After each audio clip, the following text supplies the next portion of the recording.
다시 세우라, 이런 제목으로 여러분들과 함께 말씀을 나누고자 합니다. 오늘 이 대목은 남유다의 왕들 중에서 요시야 왕이라는 인물에 대한 것입니다. 요시야 왕은 그 남유다의 인물들 중에서 좀 독특한 그런 인물이었던 것 같습니다. 사실 이제 구약 성경에서 하나님께서 이스라엘 백성들에게 한 가지 중요한 명령을 주시지 않습니까? 어떤 것입니까? 나는 너희의 하나님이 되고 너희는 내 백성이 되리라. 이스라엘 백성들을 출애굽해서 데리고 나오신 다음에 모세를 통해서 이런 말씀 주시면서 이것을 계속해서 이제 반복해서 알려주십니다. 그 열왕들의 시대에도 보면 이 메시지를 계속해서 주시죠.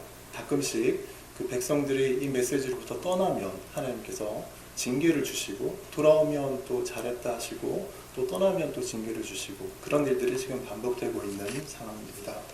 이처럼 하나님과 그 백성들 간에는 언약이라는 관계가 있습니다. 우리의 정체성은 그러니까 언약 백성이다, 이렇게 한 단어로 표현할 수 있습니다. 이것은 이제 신약 시대에 와서도 사실 마찬가지죠. 신약 시대에 오면 예레미야 선지자나 에스겔 선지자를 통해서 예언되었던 것처럼 새 언약이라는 이름으로 이 언약 관계를 우리에게 더 확고하게 하나님께서 주십니다. 지금도 그렇지만 구약의 이스라엘 백성들도 이처럼 언약 관계 안에 있었습니다. 언약 관계 안에 있다는 것은 우리한테 굉장히 큰 안정감을 줍니다. 여기 계신 분들은 대부분 이제 결혼을 다 하신 분들인 것 같습니다. 결혼하기 전에 그 짝을 찾기 위해서 아직 결혼이 결정이 안 됐을 때 만나보면 이제 불안하지 않습니까? 다음에 나를 또 만나줄까? 도망가지 않을까? 저도 이제 그런 경험들이 있었고 여러분들도 아마 있을 것입니다. 그런데 결혼을 하고 나면 그날로부터 이런 불안감이 없어지죠. 마음의 안정감이 생기고 이제 더 이상 내가 이 사람일까 저 사람일까 고민하지 않아도 됩니다. 살다 보면 이제 가끔 배우자를 향해서 감정이 식을 때도 있고 어떤 때는 또 미운 생각이 들 때도 있긴 하지만 그럴 때면 항상 그 결혼의 첫 시점으로 돌아가서 그 언약을 되새기면서 이 사람은 나랑 죽을 때까지 이제 헤어질 수 없는 그런 언약의 동반자다, 이런 것을 우리가 되새기면서 다시 마음을 잡고 그러죠. 하나님하고 우리와의 관계도 이것과 좀 비슷한 것 같습니다. 사실 이제 사람에게는 누구나 어떤 이제 불안감이 있는 것 같습니다. 세상에 어떤 것으로 이렇게 채워질 수 없는 그 근본적인 불안감이 있는 것 같습니다. 그런데 하나님이 이제 이 부분을 우리에게 채워주시는 것 같고, 또 하나님은 일단 선택한 우리를 향한 그 마음에 항상 변함없이 이제 일관되게 우리에게 마음을 이렇게 주시는 것 같습니다. 그런데 구약의 이스라엘 역사를 보면 하나님을 한동안은 잘 따르는 것 같다가도 반복해서 하나님의 약속을 붙들지 못하고 약속에서 떠나는 일이 이제 많았습니다. 반대로 하나님의 그 언약을 기억하고 다시 돌아오는 경우도 우리가 종종 봅니다. 오늘 읽은 본문에 있는 이 역대하 34장과 35장에는 요시야 왕 때에 하나님을 정말 하나님의 은혜로 알고 다시 돌아온 그 사례를 이제 보여주고 있습니다. 요시야 왕은 이제 어떤 사람입니까? 다윗이 세웠던 그 통일 왕국이 있습니다. 아들 솔로몬 때까지 밖에 유지가 되지 못했지만 그 후에 남북으로 갈리게 됐죠. 북쪽 이스라엘과 남쪽 유다로 갈리게 되었고, 남쪽 유다에는 20명의 왕이 있었습니다. 그 중에서 요시야 왕은 16번째 왕입니다. 국력이 계속해서 이제 쇠퇴해 갔고, 요시야 왕 때 오면 거의 나라가 이제 망하기 직전입니다. 요시야 왕 이후로도 5명의 왕이 있긴 했지만 그 왕들은 어떤 사람은 3개월밖에 왕이 있지 못하기도 하고 5왕이 다 합쳐서 한 20년밖에 지탱이 안 되다가 마지막에는 이제 시드기야 왕 때 그 바벨론에게 멸망하게 됩니다. 국력이 너무 쇠퇴하고 우상 숭배가 너무 만연해서 하나님께서 버리기로 작정한 그런 상태였죠. 그래서 더 이상 소생의 가능성이 없을 것 같은 이제 그런 시기, 우리나라의 조선 왕조로 치면 망하기 직전에 고종 때쯤 되는 것 같습니다. 국운이 너무 기울어서 국력이 쇠퇴해서 외세의 침입도 받고 누가 봐도 이제 멸망하기 얼마 남지 않았다라고 생각되는 이제 그런 시기에 이 요시야 왕이 8살에, 말도 안 되는 8살에 왕위에 오르게 됩니다. 그런데 왕이 된 지 8년째 해에 15살이 되던 해에 이 요시야 왕이 하나님을 만났습니다.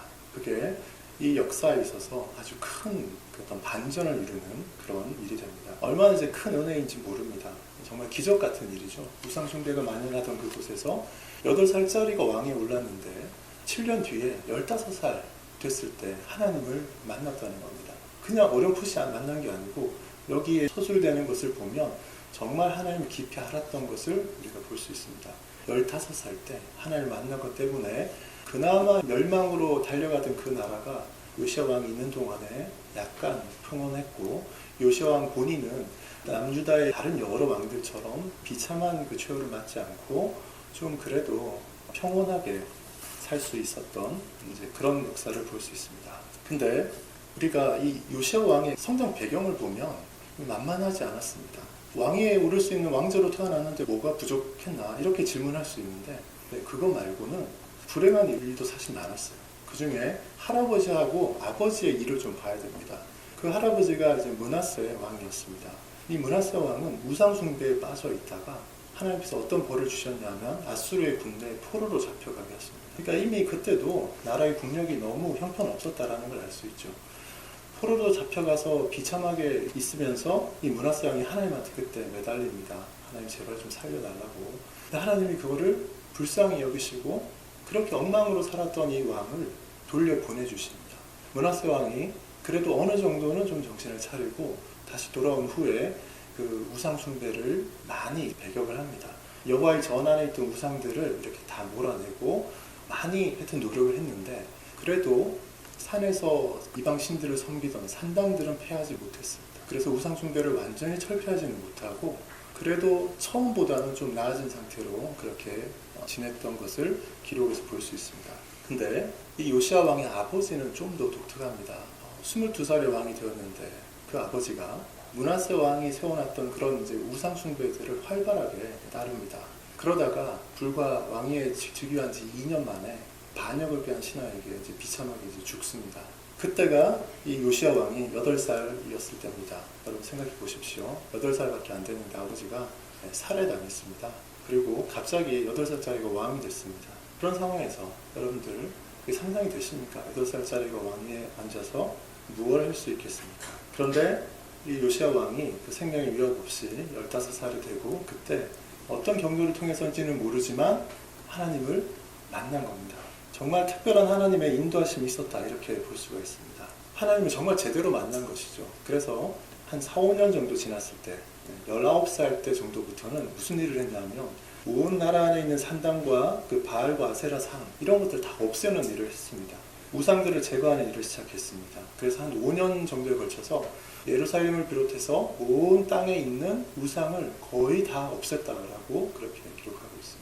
그 국가적으로 온 세상이 우상 숭배에 쩔어있던 그런 상황에서 8살의 왕이 돼가지고 또 15살에 하나님 만나고 한 5년간에 걸쳐서 집중적으로 모든 우상들을 다 파괴하는 이런 일을 한 것입니다. 남유다의 왕들 중에 이런 사람을 찾기가 사실은 쉽지 않습니다. 그리고 왕이 된 지 18년째 25살 때는 그때 그 여호와의 전에 헌금을 이렇게 하는 것이 있었는데 그걸 모아뒀다가 그 헌금을 대제사장인 힐기야에게 사람들을 보내서 갖다 주라고 이렇게 합니다. 그래서 헌금을 가지고 간 사람들이 거기 여호와의 전에 가서 대제사장 힐기야를 만나서 헌금을 전달하는데 그때 이 힐기야가 11조 헌금을 쭉 전달하는 그 와중에 하나님의 율법책을 찾아냅니다. 그때는 우리처럼 성경을 찍어내기가 힘들었잖아요. 그래서 성경을 필사해서 보관해야 되는데 그게 귀했습니다. 그런데 이 대제사장 힐기야가 그 율법책을 찾아낸 것이죠. 이 율법책은 당시로서는 이제 모세가 기록한 모세오경, 창세기, 출애굽기, 레위기, 민수기, 신명기 5개가 들어있는 그 율법, 토라라고 생각하면 됩니다. 이것을 찾아가지고 왕이 보냈던 사신들한테 그 왕이 보낸 사람들 중에 서기관의 직무를 맡고 있는 사반이라는 사람이 있습니다. 그 사람에게 이것을 갖고 가서 왕에게 주라고 왕에게 보고를 하라고 합니다. 그 서기관인 사반이 이 율법책을 가져가서 요시야 왕 앞에서 이것을 쭉 읽었습니다. 요시야 왕은 이 율법책에 있는 그 율법의 말씀을 들으면서 어떤 반응을 했냐면 옷을 찢으면서 회개합니다. 요시야 왕은 이 율법책의 가치를 그리고 그 의미를 곧바로 간파했습니다. 이 율법책에 보니까 지금 이 남유다와 또 북이스라엘이 그렇게 쇠퇴하고 멸망하게 된 그 이유가 너무 명확하게 나와 있는 것입니다. 율법책에 기록된 내용, 그러나 많은 사람들에게는 잊혀졌었던 그 내용을 하나님의 백성인 우리가 살 길이 여기에만 있다라고 요시야 왕은 그렇게 생각을 했습니다. 그래서 요시야 왕은 가슴이 뜨거워졌고 대제사장 힐기야와 서기관인 그 사반을 비롯해서 몇 사람을 선지자에게 보냅니다. 이 율법책이 지금 이렇게 나왔는데 예전에 알지 못했던 그런 내용들이 지금 여기 있는데 이것이 우리에게 무슨 뜻이 있는지를 이제 보내는 겁니다. 질문을 합니다. 22절을 보면 대제사장 hil기야 일행이 한 여선지자에게 갑니다. 훌다라는 이제 여선지자에게 갑니다. hil기야 일행은 이 훌다라는 여선지자가 여호와 하나님 편에 있는 참된 선지자라는 것을 아마 알고 있었던 것 같습니다. 그 선지자에게 가서 묻지요. 이 율법책 어떤 의미가 있습니까? 이걸 통해서 하나님이 무엇을 우리에게 왕에게 알려주려고 하십니까? 그렇게 질문을 했습니다. 그 훌다가 이 사람들에게 두 가지를 이야기합니다. 두 가지 뜻이 있다. 첫 번째 한 가지 뜻은 남유다 왕국의 어떤 미래에 대한 것이다 라는 겁니다. 24절과 25절에 이제 그 내용이 나와 있습니다. 훌다는 이스라엘 백성들이 우상 숭배에 빠지고 하나님을 떠났기 때문에 하나님을 떠난 것 때문에 지금 이렇게 국력이 약해지고 하나님의 저주와 하나님의 심판으로서 외세의 침략도 받게 되고 그리고 비참한 그런 상황을 맞게 될 것이다 라는 것을 한 가지 이야기를 했습니다. 하나님을 떠난 것에 대한 벌이다 라는 것이죠. 두 번째 하나님의 뜻은 요시야 왕 개인에 대한 것이었습니다. 27절하고 28절에 나옵니다. 훌다는 요시야 왕이 이 율법책을 처음에 접해서 그 율법책이 읽혀지는 것을 들으면서 옷을 찢으면서 통탄하고 회개했던 것을 하나님이 보셨다라고 얘기합니다. 그래서 하나님께서 요시야의 그 마음을 아시고 비록 그 민족의 죄가 너무 커서 나라가 멸망할 것은 어떻게 할 수 없지만 그 일이 요시야 왕 때 이루어져서 요시야 왕이 그 비참한 것은 당하지 않도록 그렇게 해주겠다고 하셨습니다. 대제사장 hil기야 일행은 선지자 훌다의 말을 요시야 왕에게 와서 전합니다. 29절과 30절에 보면 요시야 왕은 hil기야 일행의 보고를 이제 받고서 즉각 어떤 일을 합니다. 그 일이 이제 오늘 제가 제목으로 잡은 것입니다. 요시야 왕은 유다와 예루살렘에 있는 모든 장로들을 불러 모아서 여호와의 전으로 오게 합니다. 성전에 다 모이게 합니다. 그리고 그뿐만 아니라 유다의 모든 사람과 예루살렘의 그 주민들, 제사장들 할 수 있는 모든 백성들이 다 모이도록 그렇게 합니다. 그리고 거기서 그 처음에 율법책을 발견해서 서기관 사반이 와서 자기에게 했던 것처럼 거기에서 율법책을 온 백성들의 귀에 들리도록 그렇게 읽어주도록 합니다. 그리고 자기 처소에서 하나님 앞에서 언약을 세웁니다. 31절에 보면 이런 표현이 있습니다. 마음을 다하고 목숨을 다하여 여호와를 순종하고 그의 계명과 법도와 율례를 지켜 이 책에 기록된 언약의 말씀을 이루리라 이렇게 결심을 본인도 하고 다른 사람들도 같이 하나님 앞에 그렇게 언약을 세우도록 합니다. 이것이 이 요시야가 하나님 앞에 언약을 새로 세운 아주 그 중요한 믿음의 행위입니다. 이렇게 함으로써 하나님 편에서 일방적으로 그 백성들에게 늘 언약 안에서 은혜를 베풀어 주시는데 백성들 편에서 이번에는 그 구원의 은혜를 받은 백성들 편에서 그것에 너무 감사해서 우리도 하나님께 믿음으로 하나님을 사랑하는 것을 표현하는 것 이것을 언약을 새로 맺는 언약을 새로 세우는 그 행위로 나타내 보인 것이죠. 하나님께서 우리에게 이것을 이제 요구하십니다. 이렇게 했기 때문에 33절에 보면 요시야가 이스라엘 자손에게 속한 모든 땅에서 가증한 것들을 다 제거했고 그리고 이스라엘의 모든 사람으로 그들의 하나님 여호와를 섬기게 하였다 이렇게 평가합니다.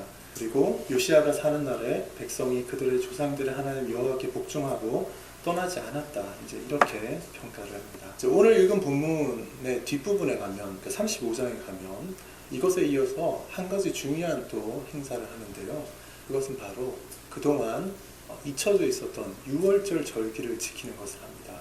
사무엘 선지자 이후로 정말 그렇게 제대로 지켜진 적이 없는 그 유월절 절기를 엄청난 규모로 지키는 그런 일이 35장에 가면 나옵니다. 이 유월절은 이제 신약의 기준으로 보면 예수 그리스도의 그 십자가의 사건 그것을 기념하는 것입니다. 그러니까 구약 백성들한테는 이것이 얼마나 중요한 것인지 모릅니다. 출애굽 당시에 출애굽하기 전날 밤에 유월절, 첫 유월절이 있을 때 하나님께서 그 일이 너무 중요하다는 것을 백성들한테 이미 말씀하셨고 그걸 매년 지키라고 하셨는데 사실 그 나온 이후에 이것을 제대로 지키지 못했습니다.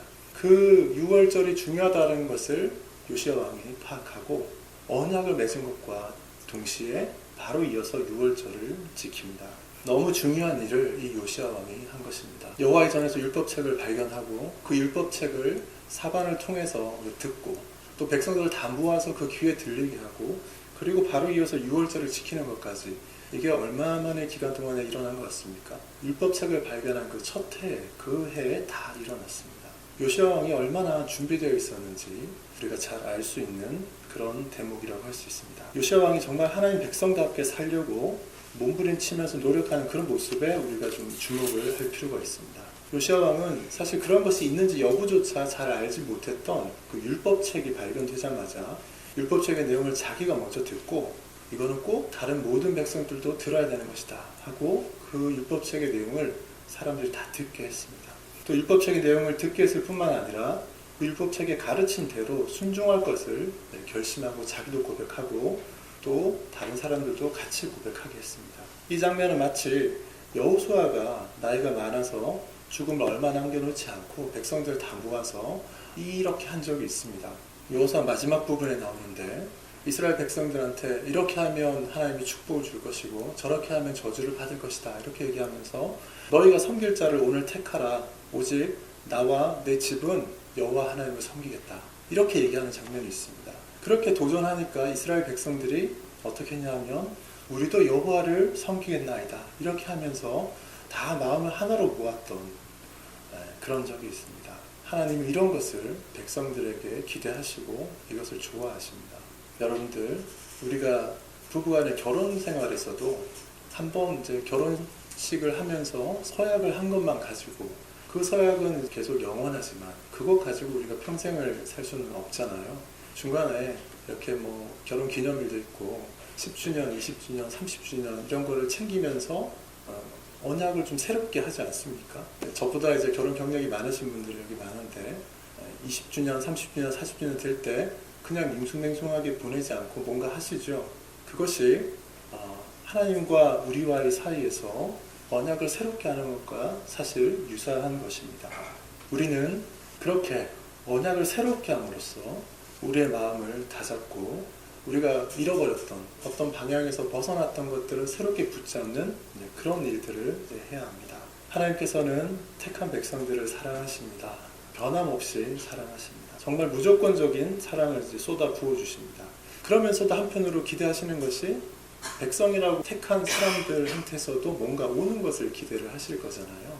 우리는 무엇을 하나님께 드릴 수 있겠습니까? 택함을 받은 사람들이 백성들이 할 수 있는 것이 뭐가 있겠습니까? 분명히 하나님의 그 전적인 은혜로 우리가 구원받는데 그렇다고 우리가 할 수 있는 게 없겠습니까? 하나님 주신 은혜에 대한 반응으로서 우리는 하나님께 더 간절히 매달리는 그런 일을 할 수가 있고 하나님께 마땅히 그렇게 해야 됩니다. 신학적인 표현으로 말하면 그리스도를 더 사랑하고 그리스도께 매달리는 것이죠. 우리가 방향을 잃을 때마다 또는 이제 세상의 이제 삶에 좀 지쳐서 힘들 때마다 그리고 때로는 이제 좌절과 시리에 빠질 때마다 다시금 이제 그리스도를 바라보고 그리스도를 향하고 그리스도를 이제 붙잡는 그런 것이 우리에게 필요합니다. 작심삼일이라는 말이 있습니다. 좀 부정적인 의미로 쓰죠. 마음을 정해도 사흘밖에 가지 못하는 것을 이제 의미하는 그런 사자성어입니다. 그런데 하나님은 어떤 면에서는 3일 그 이전에 작심하는 것을 중요하게 여기신다고 할 수 있습니다.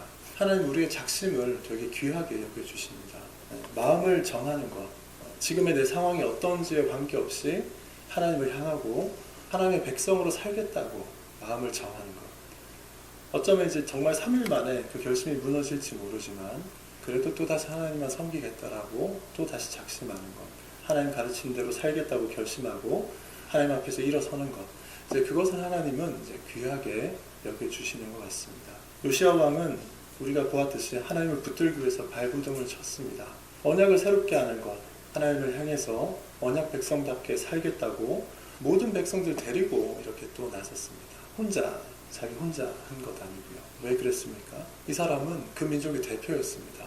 그래서 자기 혼자만이 아니라 어떻게든지 자기에게 맡겨주신 그 백성들과 함께 하나님 앞에 나가기를 기대를 하셨죠. 하나님께서는 요시야 왕이 이런 모습을 좋게 여기셨습니다. 그래서 이스라엘의 멸망과 그로 인해서 겪을 비참함을 직접 보지는 않게 했습니다.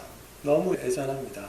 요시야 왕 개인의 믿음은 너무 좋았지만 그 민족 전체가 가지고 있었던 그 죄악이 너무나 컸기 때문에 요시야 왕 한 사람의 그 노력으로 그 흐름을 바꾸지는 못했어요. 그래서 본인도 사실은 그 비참함을 보지는 않았지만 요시야 왕이 한 30여 년 통치하고 난 다음에 애굽왕 느고가 쳐들어옵니다.